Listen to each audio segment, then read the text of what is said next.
Good morning and happy Tuesday? Wednesday? I don't even know what day it is. I wanted to hop on here and talk about what self-love really looks like, because I feel like a lot of people, because they really haven't been taught how to love themselves and they've never practiced it, they just make assumptions about what self-love is. And I think one of those huge assumptions is self-love is being obsessed with oneself in a vain, narcissistic way. And while there is an aspect of self-love where you appreciate all the great things about yourself and you recognize them and you give yourself credit for them and you appreciate that about yourself, that's not to be confused with egocentric vanity, right? So self-love is really taking care of yourself on a whole new level, improving your relationship with yourself, and honestly, in my experience, self-love has been presence. How can I give myself the gift of presence in any moment, but especially I need it the most when I'm feeling a heavy emotion, an uncomfortable emotion, an emotion that I don't particularly want to choose to feel consciously. And the thing is, your emotional well-being is everything, because it's how you relate to your life, right? We all go in circles trying to create and manipulate experiences into making us feel a certain way that we deem good. Or if we don't feel like we're able to create the outcome that we want to make us feel good, we will run away in fear from certain circumstances or people or situations so as to avoid feeling a quote unquote negative emotion. So we're always running towards something, running away from something, trying to manipulate, trying to control, trying to manifest the fuck out of your life from a place of fear, not from a place of fun, creativity. And that's what happens if you don't have a good relationship with your emotions. You will literally never be free, because you're always going to be scared and you're always going to be trying to control and manipulate. And if you haven't noticed by now, as a human being on this earth, you don't always get to control outcomes of situations. Okay? There's a bigger picture here. It's not just you and your life. There's a lot of moving pieces going on, and you don't get to control everything. And the beauty of fixing or mending or healing your relationship with your emotions is that when you have a good relationship to your emotions, all the emotions, you stop running. And you become literally free to a new extent, because you're not scared of what might happen, what might not happen, scared of feeling disappointed, scared of feeling sad. Because what if feeling sad is just sitting on the couch, feeling sad for 20 minutes, and then moving on with your life? It seems scary until you do it. But when you actually do it, you realize, one, you feel really alive when you fully dive into your emotions and let them live. Two, you resolve them so much quicker than if you push them off to a later date, because emotions need to be felt in order to be processed, in order to be healed, in order for you to move forward into a different emotional state. If you don't feel an emotion that's coming up, it doesn't go away. You can't just like banish it from your existence. It's still in your energy field. It's still going to keep bubbling up and keep coming up until you let it live, right? But this is scary because we're not taught that it's okay. We're not supposed to feel bad. We don't like feeling bad, which is perfectly okay, perfectly normal, perfectly human. But can you love yourself enough to sit in that emotion and to like hold your hand through the process and to give yourself the presence and the compassion and the love that you need to get through that tough moment? Because uncomfortable emotions can be really hard, especially when you haven't practiced feeling them a lot. If you've always been running from them, the first time you do it, you're going to be so scared. You're going to feel like you're dying, you want to die, or you're gonna die. It feels like death. Like, oh my gosh, if I feel this emotion, I'm gonna die. Like, my heart will stop beating, I will cease to exist, and that's the end for me. But those are just tricks of the imagination. And while it can feel really intense, when you practice it, you get better and better at it. And here's the thing about emotions too, like, you don't get to choose when they come and when they go. Your only job is to love yourself through the feeling, not to love the feeling away, not to be like, oh, I love myself, I love myself, I love myself, okay, is it gone? No.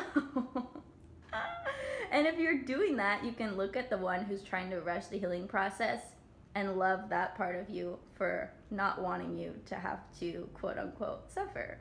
Because that part loves you. All your parts love you. You just have to dig deep enough to see how they're trying to do it, to see their pure intention. And so basically what I'm trying to say is practice feeling your feelings, and you will cultivate a new sense of freedom.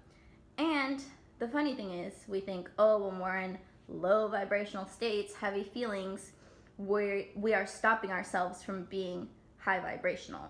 When in reality, going through the process of feeling those heavy feelings brings you to a new level, to a new higher vibration, because you're healing, you're resolving things, you're up leveling.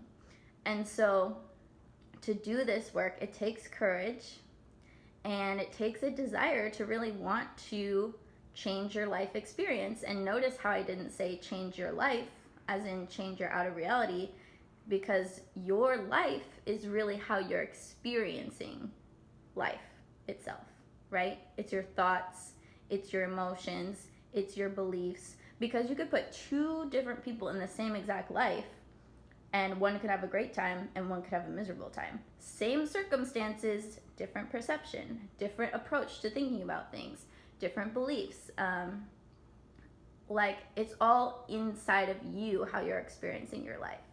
So when you can free yourself to feel up any emotion, because the human experience encompasses a lot of emotions, some that are nice to feel and some that are not so nice to feel, you become so free and so unfuckwithable, because you're not scared anymore. And self-love is really the practice of giving yourself presence through those moments, so that not only are you not scared anymore, but you know that you can handle any emotion, and you love yourself through that emotion. And just that experience of loving yourself through emotion is so fulfilling and so beautiful, that you create intimacy not only with yourself, but you change your relationship with your emotions, and therefore the way that you relate to life and all the other people in your life. So I just wanted to hop on here and give that little rant about emotions, because we're all just running from them and avoiding them, and rightfully so. Like, it can be scary, you know, but the key is to take the judgment away and to let the natural course of the emotion happen and support yourself through it. And that part where you're supporting yourself through it, and you're, let's say you're crying, you're heartbroken, and you're giving yourself love, almost like as if you were taking care of a little child. Like, let's say you're heartbroken. Pretend that the part of you that's heartbroken is a kid, and you freaking love and adore this kid, and you're just sitting next to the kid, and instead of being like, oh kid, you don't have to be sad that somebody abandoned you, like, it'll get better, oh, being sad is not productive, like, let's go play games outside. Instead of just completely shitting on this little kid's feelings, you can be like, you know what, little kid, the part of me that's heartbroken, it's really appropriate to feel how you feel, because whatever happened led you to this emotion, and now this is what's here. So I'm gonna sit with you while you sit with it, so you're not scared, and you know that you're not gonna die, and I'm just gonna rub your back as you cry. I'm just gonna give you a hug while you're going through it. I'm going to love you through this process, and naturally the emotion will run its course, and then all that's left is the love and the higher vibration. So that's really what self-love is. Can you hold space for all emotions. Can you love yourself through any problem or situation or occurrence that comes up? Can you be there for yourself? And can you take good care of yourself in this human experience, which can be hard and uncomfortable and scary and lonely? Can you do that? If you can't do it, I can help you do it. My friend James can help you do it. There are people here who have been practicing this and people who can hold space for others. And so I intend to hold space for all the women at my self-love retreat in February. And we're not just only going to be feeling our feelings to process things, because I don't want the whole retreat to just be heavy and exhausting, because that is a process, right? And I'll be teaching how to do this and we'll be practicing it, but it's not only going to be that, it's also going to be splashing around in the ocean and maybe some horseback riding and eating delicious tacos and going shopping and hanging by the pool and reading good books. And it's a retreat, so we're going to be relaxing and also doing the emotional work to learn how to hold space for ourselves and to love ourselves through anything. So if this is something that you feel like would be especially beneficial for you at this time, the retreat is happening February 19th to the 23rd and in Puerto Vallarta, Mexico, and I have 3 spots left. So if you're resonating with this, you could be one of the 3 women who is meant to be on this trip. A lot of the women who are coming have been divinely guided to come, either in dreams. Their spirit team is giving them messages about retreats in Mexico in February. Like, crazy stuff is happening, how people are coming, and it's really, really cool.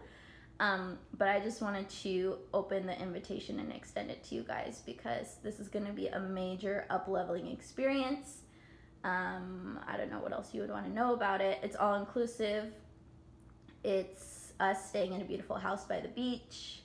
And every day will just look like doing yoga, meditating, eating yummy food, diving into the self-love lesson / work for the day, and then integrating that into our systems by relaxing our bodies. Because you can only take in so much information when you're in this state of like everyday life, when we're rushing and going fast and just like zooming through. So the whole point of the retreat is to be able to slow down, to open your container for change, sprinkle in a little change, put in the seeds, so that when you go back home, it can start blossoming into your life. And self-love is a life skill that's, 1, priceless, and 2, it's going to be cultivating and expanding on itself as time goes on. So you're not going to change your whole entire life in 5 days. Obviously, you've been living your life for a whole lifetime in a certain way, so it's going to take time to unravel.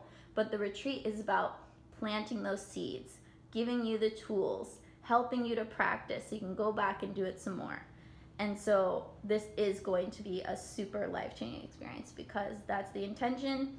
And also it's going to be so fun in the sun in February, which is why I plan it in February, because I know people who live in winter places with winter weather are going to want out so they can get some sunshine. So if you're thinking of joining me, go to kelseyayida.com /retreat, and you'll enter your name into a wait list, and then I'll reach out to you with more details. There's a small application that I have everyone fill out, and then we do like a video chat to see if I can help you, to see if it's a good fit, give you all the details and all that jazz. So I hope you have a great day and have the courage to do the work.